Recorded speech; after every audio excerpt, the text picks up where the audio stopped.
J'ai 91 ans. 91. À cet âge-là, on arrête de compter les années, non? Mais moi je compte. J'ai tout ce temps à l'intérieur de moi, chaque moment, chaque décision. Et je dois le raconter à quelqu'un qui sait écouter. On croit que vieillir, c'est devenir un fardeau. Moi, j'ai appris que c'est autre chose. J'ai dans une valise, bien gardée, bien protégée, des papiers qui changent tout. Ils disent que j'avais 300 000 euros. 300 000.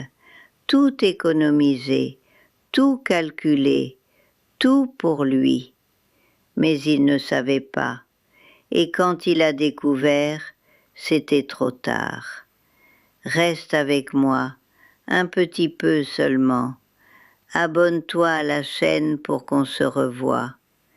Et laisse un commentaire. J'ai besoin de savoir que tu m'entends, que quelqu'un écoute cette histoire. Parce que cette histoire parle du silence. Elle parle de ce qu'on choisit de ne pas dire et de ce qui se passe quand on finit par parler. Mon mari est mort jeune, très jeune. J'avais 53 ans et un fils de 25, Philippe. Il avait les yeux de son père, ses yeux sombres qui regardaient toujours vers l'horizon. Son père n'a rien vu de plus. Il a juste fermé les yeux dans un lit d'hôpital et m'a laissé avec un fils et le vide. J'ai commencé à travailler comme caissière dans un supermarché à Lyon. 30 ans. 30 ans à scanner les codes barres, à rendre la monnaie, à sourire aux clients qui me voyaient pas vraiment. Je les connais, ces gens. Je sais ce qu'ils achètent, je sais leurs habitudes, je sais qui compte ses sous et qui s'en fout. Mais personne ne sait rien de moi. Philippe a grandi en me voyant rentrer du travail les pieds qui saignent. Chaque euro que je gagnais allait dans un livret A à la caisse d'épargne. Ce n'était jamais beaucoup, mais c'était chaque jour. C'était de la discipline. C'était de l'amour transformé en ombre sur un carnet bleu. Je faisais un pot-au-feu le dimanche, avec la viande qui cuit longtemps, les carottes qui deviennent molles, les oignons qui disparaissent dans le bouillon. Quel parfum, mon Dieu, quel parfum! Philippe s'asseyait à table et mangeait lentement en savourant chaque bouchée. Moi, je ne parlais pas beaucoup. J'observais. J'observais mon fils devenir un homme, devenir beau, sortir avec des filles, en ramener une à la maison, Stéphanie, avec ses cheveux longs et ce sourire qui montrait ses dents parfaites. L'église était près de notre quartier. Les cloches sonnaient le dimanche. Ces sons graves qui résonnent dans les eaux, qui te rappellent que tu fais partie de quelque chose de plus grand. J'aimais ces sons, ils me faisaient du bien. Philippe s'est marié un samedi après-midi dans une salle des fêtes à la campagne près de Lyon. Il y avait un accordéoniste qui jouait des musiques anciennes, de la musique qui part du cœur, pas de la danse. Les gens pleuraient en souriant. C'est ça, les mariages français. C'est pas du carnaval, c'est du sentiment. La mariée portait une robe blanche, rien de trop cher, mais faite avec goût. J'avais brodé une nappe des années avant, une nappe que ma mère avait elle-même brodée quand elle était jeune. Je l'avais mise de côté, cachée dans un tiroir, attendant le jour où elle servirait pour quelque chose d'important. ce jour-là était venu. J'avais demandé qu'on la mette sur la table du repas. Un détail, une signature, ma présence, même si j'étais à peine visible. Et la veille du mariage, j'ai fait quelque chose que personne ne sait. 30 ans d'économie, 30 ans dans ce livret à la caisse d'épargne. Tout ensemble, 50 000 euros. Je l'ai retiré en liquide et mis dans une enveloppe. J'ai donné à Philippe. Je lui ai dit, pour votre future maison, pour que vous soyez stable avec Stéphanie. Il a pleuré. Il m'a serré contre lui. Cet argent était mon sang. C'était chaque heure de travail. C'était chaque bleu sur mes mains à force de frotter les caisses enregistreuses. C'était chaque soir où j'ai compté les sous au lieu de regarder la télévision. Mais je l'ai donné parce qu'on dit que c'est comme ça qu'on prouve son amour. Silence, sacrifice, ne jamais rien demander en retour. Il était mon avenir. Cet argent était pour lui. J'avais prévu que je travaillerais quelques années de plus, que j'économiserais davantage, et puis quand je serais vieille, si je devenais vieille, j'irais vivre avec lui. C'était l'ordre naturel des choses. À 80 ans, mes genoux ont abandonné. Ce n'était pas une douleur soudaine, c'était quelque chose qui s'accumulait, tu comprends? Des mois avant mon 80e anniversaire, j'ai senti que je ne pouvais plus faire certains mouvements, que les escaliers devenaient impossibles. J'avais un petit appartement dans la banlieue de Lyon, toujours du loyer. Personne ne pense qu'on devient vieille quand on est occupé à travailler pour les autres. On devient vieille seulement quand on comprend que le corps n'obéit plus. Philippe est venu me chercher, lui-même. Il a loué une voiture, on a fait mes valises. Il a dit que j'irais vivre chez lui, que c'était le devoir d'un fils de s'occuper de sa mère, que c'était normal, que Stéphanie était d'accord. Stéphanie a souri quand il a dit ça, mais c'était un sourire qui cachait quelque chose d'amer. La maison était grande, 2 étages, un garage, un petit jardin. Il y avait une chambre d'hôte, très lumineuse, avec une vue sur le jardin, avec des fleurs à la fenêtre. Cette chambre était la mienne. Les premiers jours, tout était nouveau. Je me levais tôt, je faisais du café, je m'asseyais dans la cuisine avant que tout le monde se réveille, et je regardais simplement cet espace, la maison de mon fils, le lieu où j'avais contribué à donner vie, pas juste en la couchant, mais en donnant tout cet argent des années avant.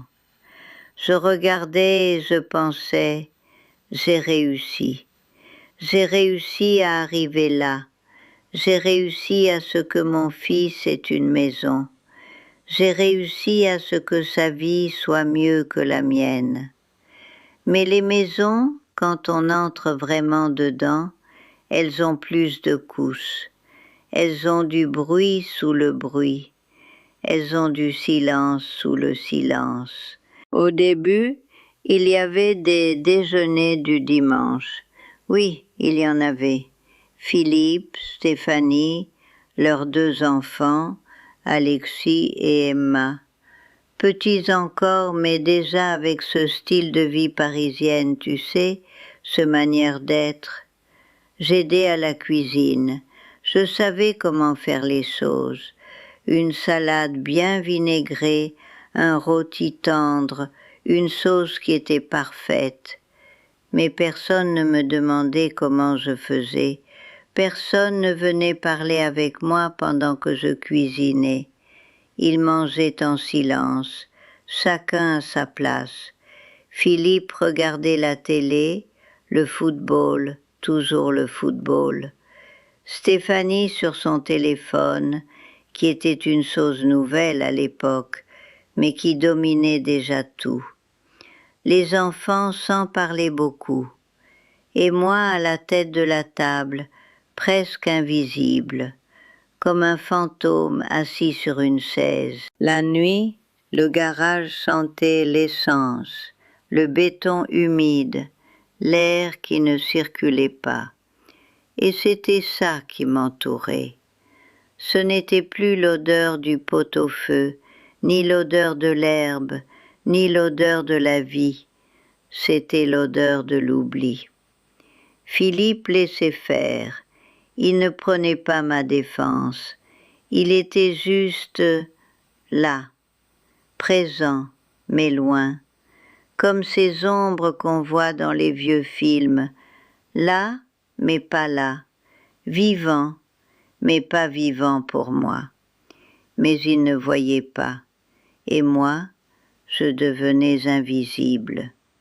Un matin, c'était l'hiver, et l'hiver en France, c'est une chose délicate. C'est froid, mais pas trop, tu sais.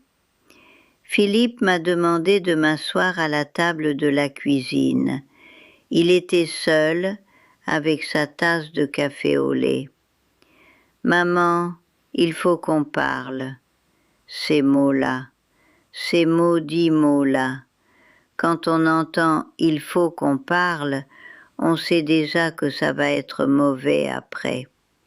On sait que le monde va devenir plus serré. Il m'a demandé pardon, mais il l'a demandé. Il a dit que c'était mieux pour tout le monde, que Stéphanie était déprimée parce qu'elle avait peur de devenir mon infirmière, qu'il ne pouvait pas laisser sa femme souffrir, qu'il devait choisir. Et il a choisi. Il a choisi entre sa mère qui avait frotté les sols des autres pour lui donner 50 000 € le jour de son mariage, et sa femme qui avait réorganisé la cuisine. Il a mis une vieille valise à la porte. Il m'a dit que j'avais quelques jours pour faire mes affaires. Il a dit ça avec une voix qui, je le jure, était sa voix, mais ce n'était pas elle. C'était la voix de Stéphanie qui sortait de sa bouche. Il ne l'a jamais su. Ou il faisait semblant de ne pas savoir. Ou il croyait vraiment que c'était un héritage ou un cadeau du père, que le père avait laissé avant de mourir. Il s'était créé une histoire qui avait plus de sens pour lui. Mais j'avais l'acte. Cet après-midi-là, après qu'il soit parti au travail, après que Stéphanie soit partie, après que les enfants soient allés à l'école, je suis allée chez le notaire. Seule, en bus, avec cette vieille valise. Je voulais qu'une partie serve à créer des bourses d'études pour l'enfant pauvre qui avait envie d'apprendre mais pas d'argent, parce que je savais, moi, ce que c'était de ne pas avoir d'argent. Et une petite partie, une petite vraiment, était pour mes petits-enfants. Pas beaucoup, juste pour qu'ils sachent que leur grand-mère avait pensé à eux aussi, que j'avais essayé de dire quelque chose que je ne pouvais pas dire à voix haute. Une semaine après que je sois partie, non, 2 semaines. 2 semaines après, peut-être plus, Philippe a commencé à essayer de m'appeler. Je ne répondais pas. Le téléphone sonnait, ce bruit un peu ancien que les téléphones faisaient, et je le laissais sonner. Je le laissais appeler mon nom dans la messagerie. Parce qu'il n'y avait plus rien à dire. J'avais tout dit ce que j'avais à dire, mais en silence, pendant toutes ces années. Je ne sais pas exactement quand il a découvert pour l'acte. Ce n'est pas moi qui ai dit. Peut-être un ami a découvert en causant. Peut-être que Stéphanie fouillait dans des papiers. Peut-être qu'il est allé au bureau du notaire par curiosité et a demandé « Qui est le propriétaire exact de cette maison ?» Et quelqu'un a dit « Votre nom est sur l'enregistrement, oui, mais l'acte original, quand ça a été acheté, quand ça a été construit, c'est au nom de quelqu'un d'autre. » Quand il a découvert, il a commencé à m'appeler plus. Et les messages qui ont commencé à apparaître sur ma messagerie sont devenus désespérés. Philippe disant des choses comme « Maman, je ne savais pas. Maman, Stéphanie a dit que tu avais de l'argent, mais je ne comprenais pas combien. Maman, on peut parler ?» Mais je n'ai pas répondu. J'étais dans mon petit appartement, regardant le soleil entrer par la fenêtre, et ces messages, ils venaient de lui, mais ils n'étaient pas pour moi. C'était pour essayer de réparer quelque chose qui ne pouvait plus être réparé avec des paroles. C'était un son qui venait d'un temps qui avait passé. Il est venu une fois en personne. Il a sonné à la porte. Je n'ai pas ouvert. Je suis restée allongée sur le lit, écoutant le bruit qu'il faisait dehors, l'entendant appeler mon nom. « Maman, maman !» Ce signe de désespoir qui était venu trop tard. Beaucoup, beaucoup trop tard. Avec le temps, les appels ont arrêté. Les messages ont arrêté. Le silence entre nous, qui avait commencé ce jour-là quand il m'avait demandé pardon à cette table de cuisine, maintenant c'était total. C'était un silence que chacun entendait différemment. J'ai 91 ans maintenant. Il y a des nuits où je ne dors pas, parce que la mémoire, c'est une chose qui devient plus bruyante quand on vieillit. La mémoire crie. Et pendant le jour, dans le silence de mon petit appartement, j'ai beaucoup de temps pour penser. Je ne regrette pas d'avoir aimé. L'amour, c'est la seule chose qui a du sens quand on arrive à la fin. Mais je regrette le silence. Je regrette d'avoir cru que l'amour vrai devait être invisible, qu'il devait être prouvé par le sacrifice, qu'il devait être une chose qui laisse une cicatrice. Je regrette de ne pas avoir regardé Philippe quand il était petit et dit « Tu es mon fils, mais tu n'es pas mon avenir. Tu es ton propre avenir. Et moi, je veux vivre ma vie, je veux danser, je veux voyager, je veux connaître du monde, je veux être vu. » Parce que la vérité, c'est ça. Vieillir en silence, c'est une décision. Et quand on choisit le silence, on dit à nos enfants « C'est ok si tu ne sais jamais que j'existe. C'est ok si tu ne m'écoutes jamais. C'est ok si tu ne me vois jamais. » Et ils grandissent en croyant que c'est comme ça, que c'est naturel, que mère ou père ou grand-mère, c'est juste une chose qui est là, comme un meuble, comme un mur, comme un fantôme utile. L'hôpital pour enfants a reçu la nouvelle. Les enfants continuent à être soignés avec l'argent que j'ai gagné en nettoyant les salles de bain des autres. L'argent que j'ai économisé chaque sou. L'argent que j'avais gardé pour un fils qui à la fin a choisi une femme qui ne voulait pas me voir. Mes petits-enfants, Alexis et Emma, ils vont hériter quelque chose qui vient d'une grand-mère qu'ils connaissaient à peine. Et peut-être un jour, ils vont demander à leur père, « Grand-mère Madeleine, pourquoi elle nous a laissé ça ?» Et Philippe va devoir le dire. Va devoir dire que la grand-mère avait donné la maison, qu'elle avait de l'argent, qu'elle avait été jetée dehors, qu'elle avait tout changé.